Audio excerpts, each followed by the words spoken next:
Now let us discuss about hierarchic two-phase commit protocol. The two-phase commit protocol can also act as a multi-level and nested protocol.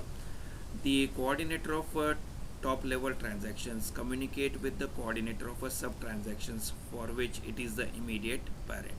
It can send can commit messages to each of the latter, which in turn pass them on to the coordinator of their child transactions, and so on down the tree. Each participant collects the replies from its descendant before replying it to its parent. In our example, transaction T sends a can commit messages to the coordinators of a transaction T1, and then the transaction T1 sends a can commit messages to the transaction T12 asking about its descendant. The protocol does not include the coordinators of a transaction such as transaction T2 which has aborted. The slide shows the can commit operation here, which is going to have two arguments, trans and subtrans. The coordinator to ask the coordinator of a child transactions whether to commit the subtransaction subtrans. The participant is going to reply with its vote yes or no. The participant receiving the call looks in its transaction list for any provisionally committed transaction or subtransactions matching the transaction ID in the second argument. For example, the coordinator of a transaction T12 is also the coordinator of transaction T21 since they run in the same server. But when it receives the can commit call, the second argument will be transaction T1 and it will deal only with transaction T12. Now, let us discuss about flat two-phase commit protocol. In this approach, the coordinator of a top-level transaction sends can commit messages to the coordinators of all the sub-transactions in the provisional commit list. In our example, that is to the coordinator of a transaction T1 and T12. During the commit protocol, the participants refer to the transaction by its top-level transaction ID. Each participant looks in its transaction list for any transaction or sub-transactions matching that transaction ID. For example, the coordinator of a transaction T12 is also the coordinator of a transaction T21 since they run on the same server N. Unfortunately, this does not provide sufficient information to enable the correct actions by participants such as the coordinator at a server N that have a mix of provisionally committed and aborted sub-transactions.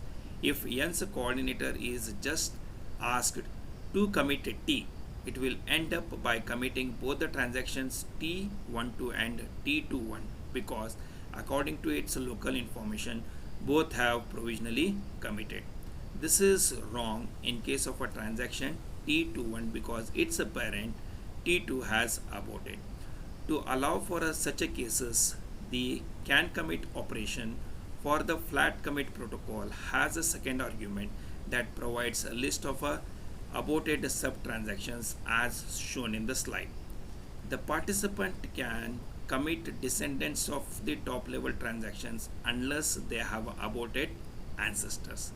When the participant receives can commit request, it does the following. If the participant has any provisionally committed transactions that are the descendants of top level transaction, then it checks that they don't have aborted ancestors in the abort list and then prepares to commit, or it aborts those with the aborted ancestors and sends a yes vote to the coordinator. If the participant does not have provisionally committed descendants of a top level transactions, it must have failed since it performed the sub transactions and it sends no vote to the coordinator. Now we'll discuss about the timeout actions that are going to be there in two-phase commit protocol. The two-phase commit protocol for a nested transaction cause the coordinator or the participant to be delayed the same 3 times as in a non-nested version. There is a fourth step at which the sub-transactions can be delayed. Consider provisionally committed child sub-transaction of aborted sub-transactions. They don't necessarily get informed of the outcome of the transaction. In our example, transaction T22 is such a sub-transaction. It has provisionally committed, but as its parent transaction T2 has aborted, it does not become a participant. To deal with such a situation, any sub-transaction that has not received a can commit message will make an inquiry after a timeout period.